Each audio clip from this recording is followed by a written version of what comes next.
নমস্কার বন্ধুরা, সকলকে আমার চ্যানেলে স্বাগত। সুপ্রিম কোর্টের নির্দেশে পেনশনারদের অতিরিক্ত পেনশন বৃদ্ধি নিয়ে এই মুহূর্তে একটি অত্যন্ত বড় খবর সামনে এসেছে। কি সেই খবরে কি কি বলা হয়েছে সকল কিছু আজকের ভিডিওতে বিস্তারিতভাবে আলোচনা করব। ভিডিওটি পেনশনারদের অতিরিক্ত পেনশন বৃদ্ধি সংক্রান্ত অত্যন্ত গুরুত্বপূর্ণ, তাই প্রথম থেকে শেষ পর্যন্ত অবশ্যই ধৈর্য সহকারে দেখবেন এবং ভালো লেগে থাকলে অবশ্যই একটি লাইক করবেন এবং সকলের সঙ্গে শেয়ার করবেন। আর সেই সাথে এই চ্যানেলে যদি প্রথমবার হয়ে থাকেন এই রকমের ইনফরমেটিভ ভিডিও আরো দেখার জন্য যারা এখনো পর্যন্ত এই চ্যানেলটিকে সাবস্ক্রাইব করেননি তারা অবশ্যই চ্যানেলটিকে সাবস্ক্রাইব করে নিতে ভুলবেন না।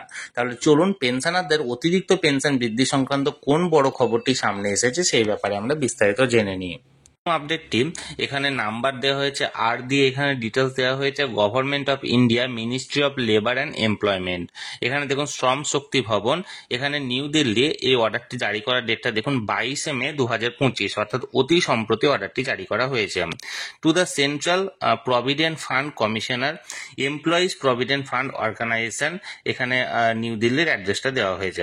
সাবজেক্ট দেখুন কি বলা হয়েছে, approval of rate of interest on EPF accumulation for the financial year 24-25 regarding, অর্থাৎ 24-25 ফাইন্যান্সিয়াল ইয়ারে যে ইপিএফ এর অর্থাৎ এমপ্লয়িজ প্রভিডেন্ট ফান্ডের যে অ্যাকিউমুলেশন যে ইন্টারেস্টটা হলো সেই ইন্টারেস্ট সংক্রান্ত। দেখুন কি বলা হয়েছে, Madam, I am directed to refer to EPFO's your note number date on the subject mentioned above and to hereby convey the approval of the central government under para number of the Employees Provident Fund Scheme 1952 for crediting of interest at the rate 8.25% on EPF accumulation for the financial year 24-25 to the account of each member of the scheme।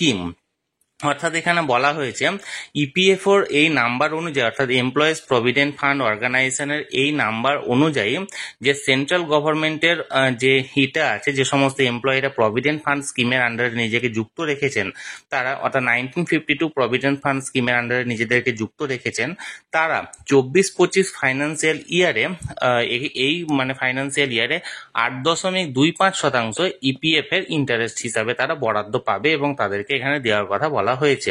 2 নম্বর দেখুন, a copy of ministry of finance department of economic affairs OM number date is enclosed for ready reference, এবং তার সাথে সাথে ministry of ফাইন্যান্সের একটা কপিও এখানে enclosed করা হয়েছে। 3 নম্বর দেখুন, the issue with the approval of the honourable minister of labour and employment, এই ইস্যুটা কার মানে মাধ্যমে এখানে অ্যাপ্রুভাল করা হয়েছে, honourable minister of labour and employment মিনিস্টারের তরফ থেকে। তাহলে বন্ধুরা, ইপিএস 95 পেনশন সংক্রান্ত যে সমস্ত কর্মীরা ইপিএফও অর্থাৎ এমপ্লয়িজ প্রভিডেন্ট ফান্ড অর্গানাইজেশনের সঙ্গে যুক্ত আছেন তারা 24-25 অর্থবর্ষ অর্থাৎ 2024-এর 1 এপ্রিল থেকে 2025-এর 31 মার্চ পর্যন্ত তাদের যে ইপিএফ স্কিম আছে সেই স্কিমে যে সমস্ত কন্ট্রিবিউশন করে থাকেন সেই কন্ট্রিবিউশনের উপর 8.25% অ্যানুয়াল ইন্টারেস্টটা তাদেরকে প্রদান করা হবে। এই খবরটি জারি করা হয়েছিল এখানে মিনিস্ট্রি অফ লেবার অ্যান্ড এমপ্লয়মেন্টের তরফ থেকে। এই খবরটি বিস্তারিত আমি আপনাদের সঙ্গে শেয়ার করলাম। এই নিয়ে যদি আপনাদের কোনো প্রশ্ন থাকে বা কোনো কিছু জানতে চান অবশ্যই প্রশ্ন করবেন বা কমেন্ট করবেন।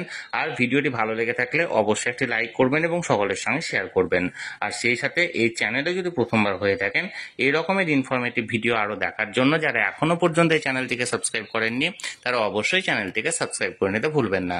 ধন্যবাদ, দেখা হচ্ছে পরের ভিডিওতে।